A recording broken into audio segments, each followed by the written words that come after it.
Guru Nation, thank you so much for watching and listening. If you're on the podcast, make sure you like, subscribe, comment, share. It really means a lot to me. The other day in my car, I got a question from a viewer asking, some tips to prepare for an audit. And I had mentioned, I did like a quick 10-minute video. And I had mentioned that I actually did an audit before. So not only was I, and this is sponsor audit, this is not FDA audit.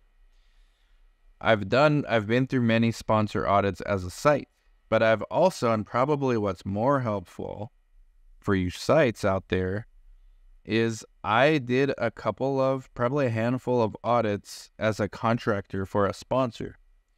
And many people don't know that, but Chris and I have like a mini CRO, and we've done random audits and things like that on behalf of sponsors.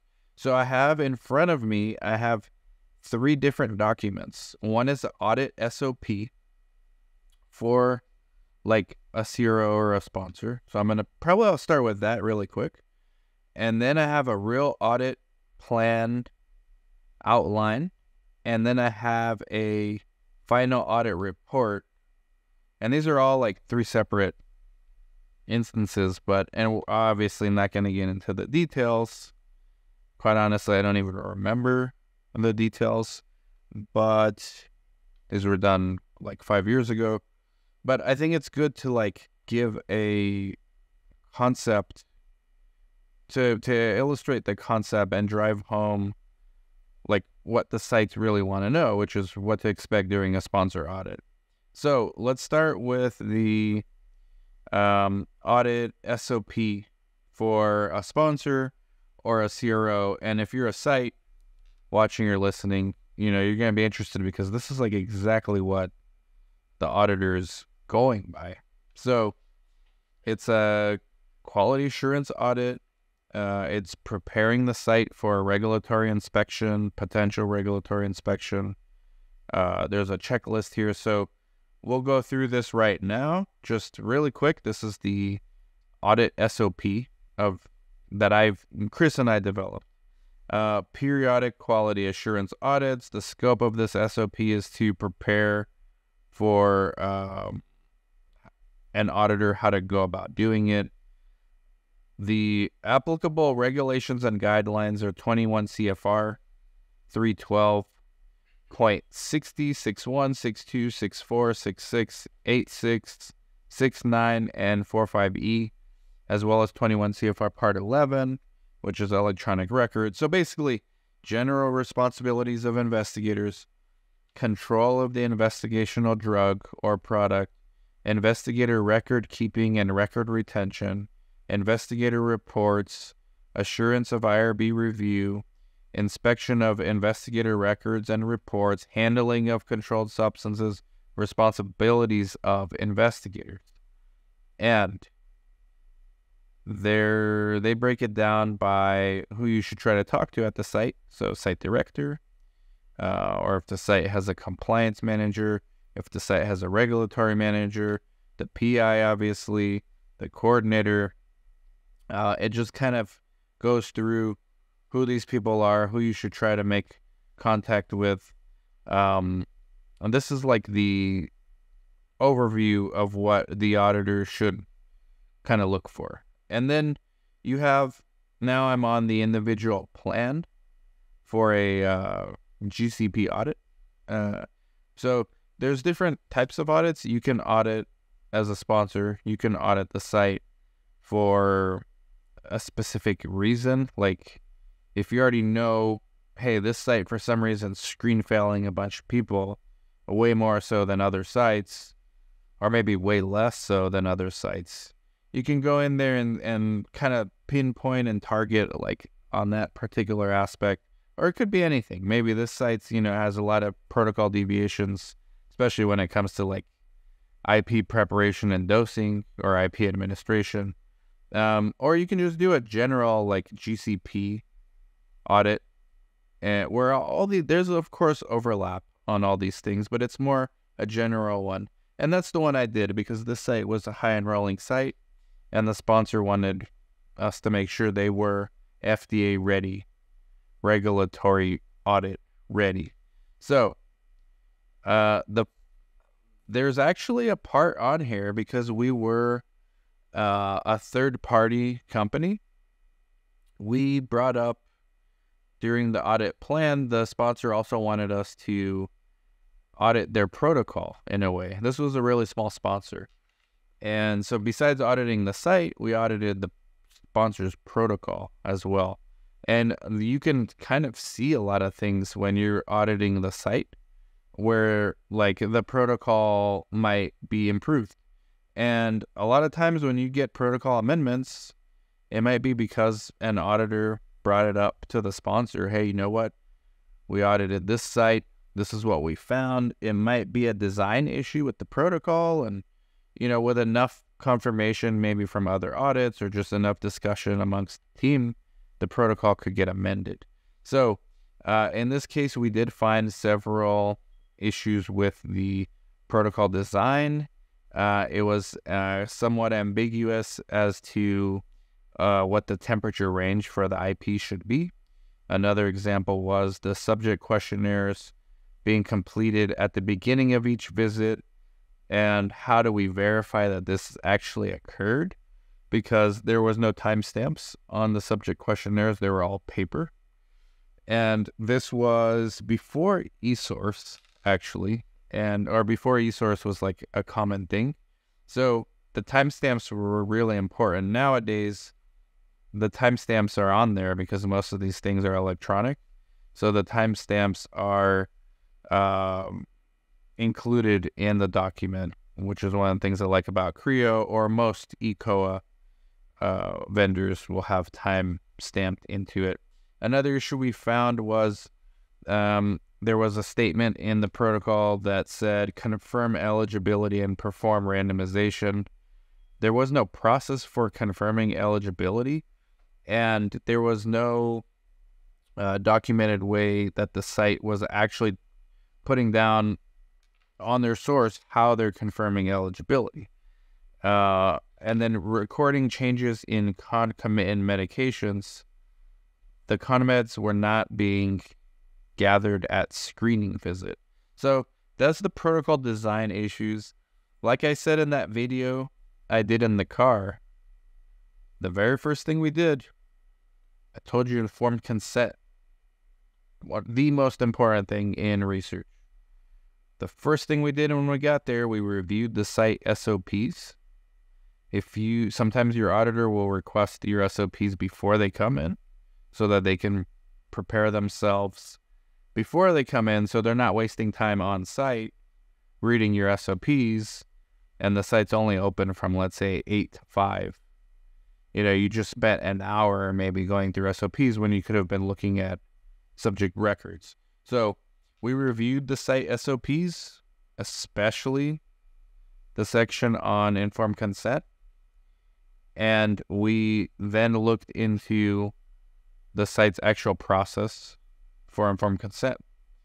And we noticed that there were many issues. There were many consenting issues. There was not too many processes of consent that were documented.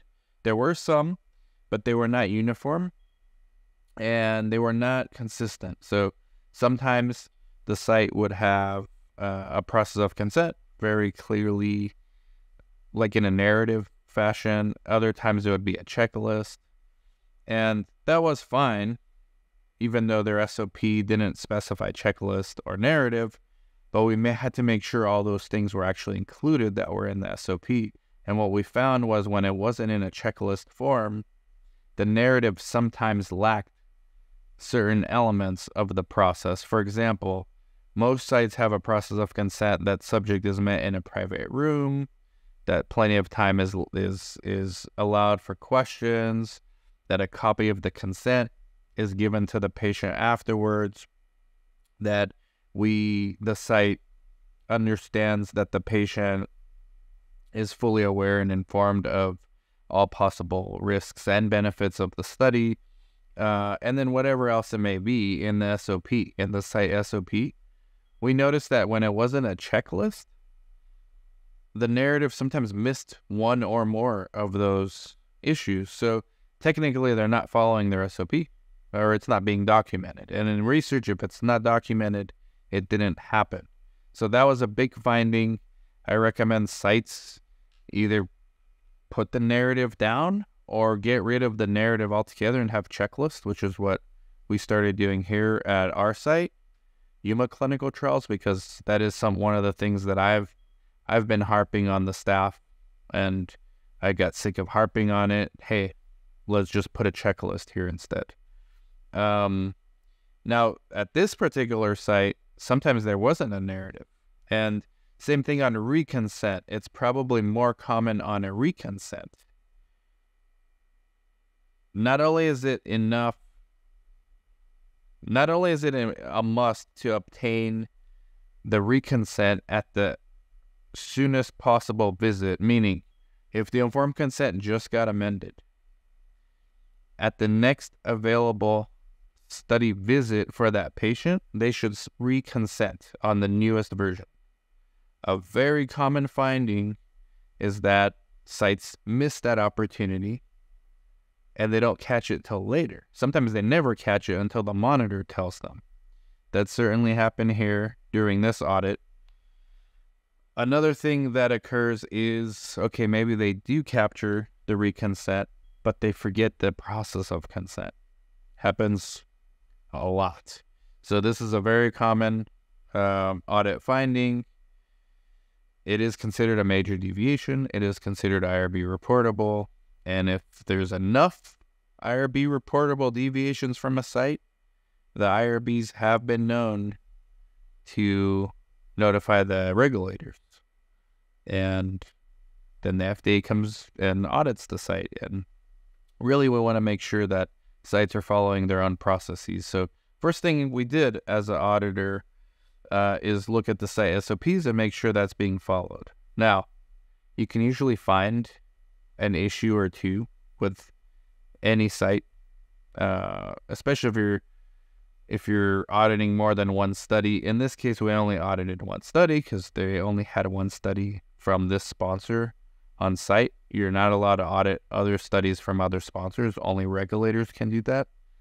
But if there are multiple studies from the same sponsor, you can, if the sponsor allows the auditor to audit more than one of the studies.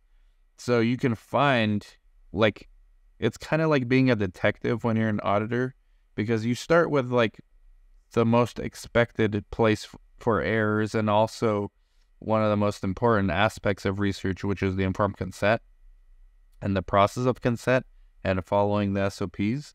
But you could almost guarantee that if they're not following the informed consent SOP, that there are other areas of their SOP that they are not following. So in those cases, the recommendations, which we'll get to later, the recommendations were to either become compliant and we had the site do a corrective action, preventative action plan, or modify the SOPs to where you can be compliant. So another thing we look at, previous monitoring visits. We had access to all the monitoring follow-up letters. All the follow-up letters have all the action items, and you can see how long an action item has been going for. So in this particular case, the site had many unresolved and ongoing issues. 14 issues have remained open for a year. And these were ranging from things like retraining of staff to simple things like answering queries on time and everywhere in between. There were also reg binder issues, so regulatory issues, delegation of authorities log. In this case, the PI was added to the log on March 15th of 2017. And the 1572 was dated prior to that. The PI being added after SIV to the delegation of authorities log, which means that the PI wasn't there during the SIV. So technically, they should not have screened patients until after the PI was added to the delegation log. And that's like a big, really big finding. It's even a big finding if like a coordinator is not added and they are doing a study visit. But for the PI to not be added is a really big deal, because the PI, you can't do the study without the PI being added to the DOA log. Now, luckily, that was only seemed to have been a week, but they did have a screening visit in between, and the site did provide a note to file that the PI was indeed trained, and this was true. There was a training log with the PI being trained, but the delegation log was not done, and there was not even a note to file for like the reason why there was a late entry. It was just like something like a coordinator error. So they had to go back and fix that.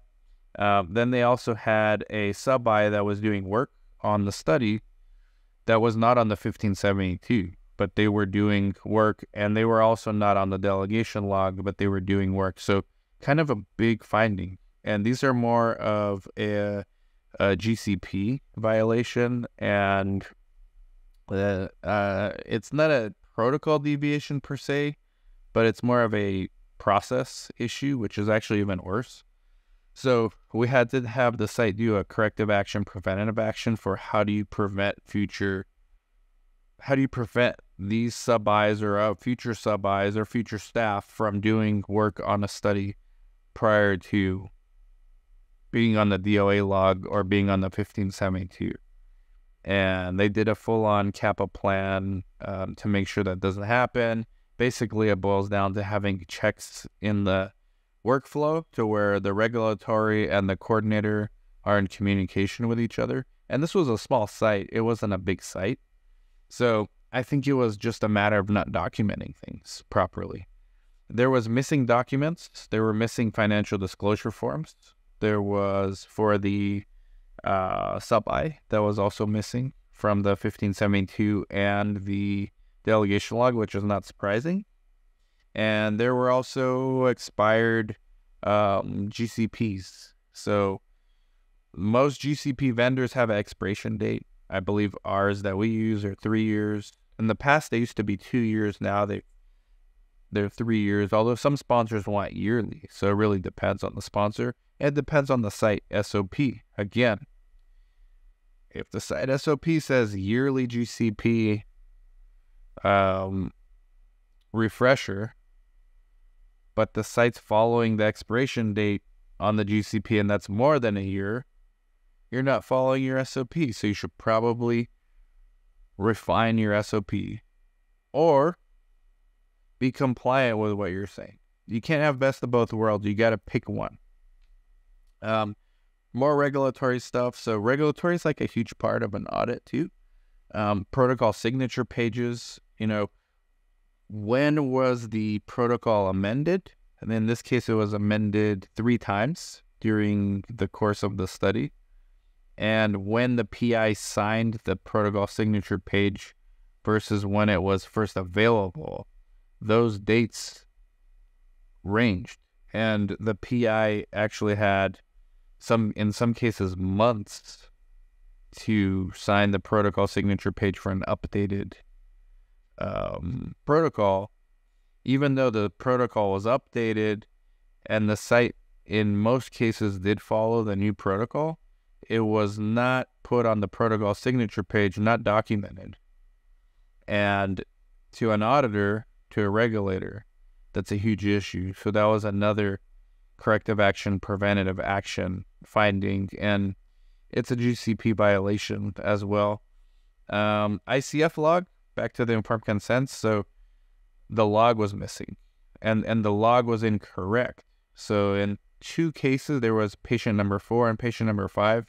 The incorrect date for the version of the informed consent was wrong, and for one of the patients, the corrected version, they used the wrong version of the consent on the log, even though they did it properly on the actual informed consent. So there was some discrepancies between the actual ICF logs and the informed consents. That's not a huge deal. Didn't require corrective action, preventative action, but things like not signing the protocol signature page in a timely manner, and not implementing or not documenting that you're implementing changes. And not to mention the training log was not done as well for the new protocol amendment. Anytime there's a protocol amendment, you need a training log, and it needs to be done in a timely manner. You can't just do it when the PI feels like doing it. It needs to be done as reasonable as possible. Again, refer to the SOP. What does the SOP say? Well, most sites keep that part of the SOP vague, and that's okay. But then you got to break it down. Well, how do we prevent this in the future from letting time elapse so much that it now becomes an issue? And that's another corrective action, preventative action finding that we had. Then there was some biomarker sample issues, logs, no patient safety related things here on the biomarkers. But GCP was not filed for the PI. GCP was not filed in the reg binder for the sub-bi. They had them all, but they were not filed. So they made sure that they get them filed so that if a regulator came through for an audit, they had it. Recommendations and findings. So in our audit report, we have recommendations, the CAPA plans that I mentioned. Make sure that the site captures all necessary data points for a certain visit, because they don't have a section on one of the visits to gather adverse events. So this is, again, one of the reasons why I like Creo and eSource. You can just modify source docs really quick, and then everyone's using the right version. Rather than paper, you've got to actually modify like a Word doc, then make sure every coordinator or everyone who's using the same document, make sure that it's emailed, and it's just kind of more room for error. eSource kind of prevents these kind of errors, and in this case, it was the adequacy of source document. So that's the one thing I like about eSource, is that when you modify a source document template, everyone gets the fresh version. You don't have to think about it. It's just there. It appears. Whereas with paper source, you got to make sure it circulates and everyone's on the same page. So another reason to switch to eSource. Shout out to our sponsor, Creo. There was EDC issues, case report form issues, and deviations. One of the patients, their visit 3 data was entered in the EDC and no original source found in subject chart. So for a patient number 2 in this case, visit 3, the data was entered in the EDC, but in the source, there was no source. Like, where's visit 3? Again, this is a site using paper source. This would not happen in eSource. Well, I guess it could happen in eSource. You can just have a blank visit. And then you'd have a similar question from an auditor. How do you have data in the EDC but not in the source? When we questioned the CRC about this, the explanation was that visit 3 data was entered in error, and that this will be corrected when patient returns for their visit 3, and previously entered data will be replaced with the actual visit. So coordinator entered, it seems like, another patient's visit 3 in this patient's visit 3. Even his story didn't make sense. And so that's clearly another process issue, like how, because you have data in the EDC now that has to be deleted, and there's an audit trail for this stuff. So I guess you could make this error in an eSource as well, although it's a lot harder to do this. And that's another reason why I like eSource over paper. We reviewed another patient's chart, and in these cases, when you have, like, when the auditor is pressed for time, you don't do 100% source data review, because this was a high enrolling site. So we picked and choose where we go. Sometimes we go random. Sometimes we will find, like in this case, visit 3 was entered. So we went to every patient's visit 3 to try to figure out which patient was inadvertently entered under this patient's visit 3 in the EDC. We couldn't find any. So this leads to more of like a process issue. So we kind of know where to go. Again, I said it's like a detective based on findings we are seeing in real time. and the really experienced auditors, way more experienced than I am, are even better at this. Because if you do this every day, you're going to get a sense of where the sites are making mistakes, and then you know where to dig deeper.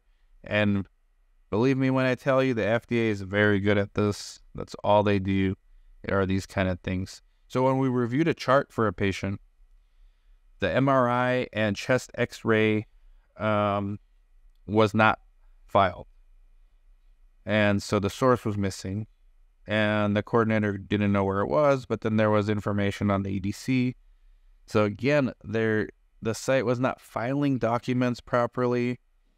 And this could happen in eSource as well, because you do have to upload these kind of documents from the third parties. They're not native to Creo. Like, this is an MRI and an X-ray from an imaging company.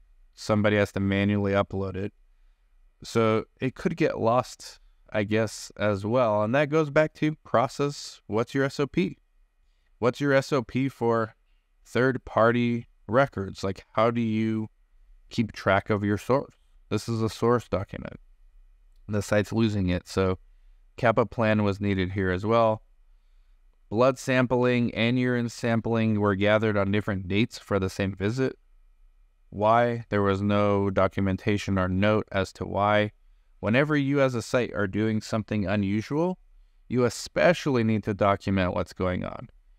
So, for example, if blood and urine need to be captured on visit 3 for a patient, and visit 3 occurs on, let's say it's May 9th, and you get the blood on May 9th, but you don't get the urine until May 12th, you're going to question, any auditor is going to question or even monitor, why did it happen on that date? Why did it not happen on the 9th? And there was no note, no progress note, nothing. So that's not good. You need to document what's going on, especially your exceptions. So sites get good at documenting. I tell my coordinators all the time, you need to document, especially when things don't go as planned. Because the problem with this is 2 years from that date, the FDA might audit. And by then, it's probably going to be another coordinator there. And they're going to have no clue because they weren't there during the visit. So they're not going to have an answer either. And the auditor is going to look at that and ask them, and they're going to say, I don't know. So please do your future colleagues a favor, or your future self a favor, and please document, especially when there's anomalies in the data. Another finding was that one of the source documents, one section of it was not complete for a particular visit. This was the eligibility criteria blank. If we go to ALCOAC, attributable, legible, contemporaneous, original, accurate, and complete, which is good practices for documentation. Not just our industry, but every industry uses ALCOAC. The last C is complete, and you can't have incomplete source data. And this site had repeated issues of completeness on their source. There was one visit for one subject, there was 0 issues, another one, 0 issues. But there was plenty of visits where there were issues. And then we looked at the organizational structure and experience of the staff. So we asked for like a flow chart. We looked at the CVs of the PI, the related staff, SOP, and training. So we reviewed the site SOP and the training log. The good thing about Creo is when we amend our SOP, we put it in Creo as a new version. I could route it for signature to all the staff, and then by them signing it there, it's proof that they are trained on it, and it's in our SOP that way as well. This site was missing a lot of people who did not sign the most recent version of the SOP. There was 2 people that did not sign it, and they should have. So again, corrective action, preventative action in this case was recommended. Protocol-specific training. One of the training logs was missing for one of the protocol versions, and we needed a kappa plan for this too. How do we ensure timely trainings when new amendments to protocols are done, or when retrainings are needed for repeat deviations or repeat issues in conducting the study? And the CRA, when an auditor audits, especially a sponsor audit, they are also auditing indirectly the CRA. So in this case, we saw the CRA did do the training on 2 occasions, but on the one occasion where the CRA asked the site to do the training, it became one of those open action items that was not done in a timely manner. And a timely manner meaning like it was like 3 months until they actually got it done. IRB approvals, in this case, the IRB approval never expired, which was good. SAEs, there were no SAEs at the time of this audit. However, there were also no adverse events. And remember, this was a high enrolling site. So the auditor comments, which was me, it was either me or Chris, it is unusual for a site to not have any adverse events. The possibility could be due to patient population, and as a resolution, the site may want to discuss possible AEs with the caregiver. So remember, this was a high enrolling site with a long-term study. I tell my staff all the time, especially for long-term studies, if you ask just any person at random, me today, I woke up with a headache actually.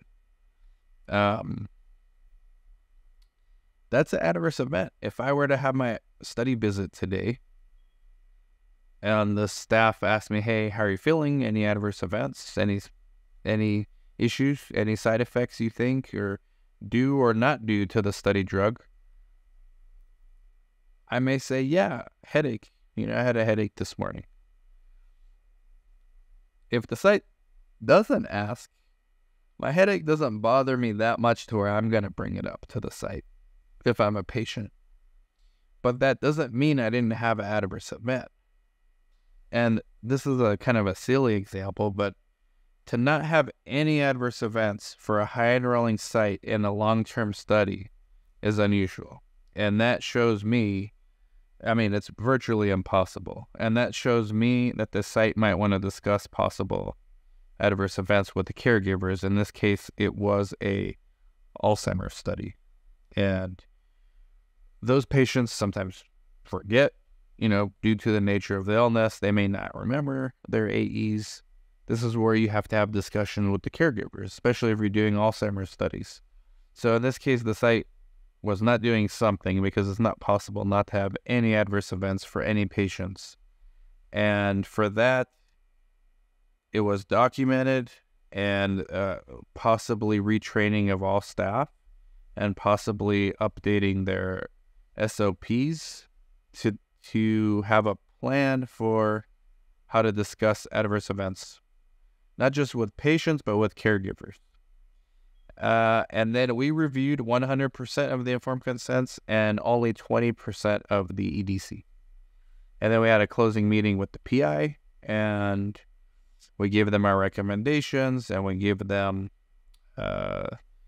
recommendations to do a kappa plan. And then we sent the report to the sponsor, and then they asked follow-up questions, and finally we got the audit report finalized and filed in the sponsor's trial master file, and a follow-up letter was sent to the site. So I have here really quick another audit, and I'm just going to go through anything. This is for a phase 1 study. This is just the findings of a completely different audit. Auditor observed that inclusion criteria 6 and 7 appear to be redundant. This was a protocol flaw that we found, a potential flaw. Turns out that the sponsor agreed and they revised the protocol. Temperature range of the IP was not listed in the protocol or in the investigational brochure. So the sponsor changed that. We found ambiguous assessment timeframes. So again, with paper source, the timestamps are not there. They have to be manually put in. And we found that some of the assessments had to be done the first thing of that visit and in the morning. And because there was no timestamps, it was hard to tell what was done first. And when you combine that with the urine not being collected on the same day as the blood for a particular patient, we're wondering if that was due to time constraints on the patient's end, or if it was later in the afternoon and the patient didn't do an assessment, or for some reason couldn't provide a urine sample. Again, there was no documentation, no notes, but there was a lot of ambiguity around the time periods. And then there was ICF issues, Alcoa standards of documentations. In this case, there was some legibility issues as well. And the site was recommended to create a CAPA plan to remedy legibility issues because there were numerous legibility issues for informed consent from the patient side. And there was ongoing action items not resolved. Auditor recommends sponsor consult with PI to resolve ongoing action items in a timely manner. Maybe the coordinator, it turns out the coordinator was overworked in this case, and we had to find a resolution. So usually in those cases, either a screening hold is placed on that site, or the sponsor tries to talk to the PI and figure out a way, maybe we can help you bring an assistant here to help catch up, or, the sponsors do try to work with the sites. So that's what auditors look at. FDA auditors are going to be less concerned about correcting issues, and they're just there to find things. Now, you do have a chance to provide a response to the FDA for your audits, and in those responses, you're going to work with the sponsors and create CAPA plans. But normally, sites focus too much on the corrective action and not enough on the preventative action. And the FDA and smart sponsors really should care about the preventative action as much so as the corrective action. So that's it in a nutshell. A little bit more thorough sponsor audit. Hopefully it helps. Like, subscribe, comment, share. Catch you later. Bye-bye. Hey, if you guys like that kind of content, make sure you like, subscribe, comment, share. Stay tuned for more videos.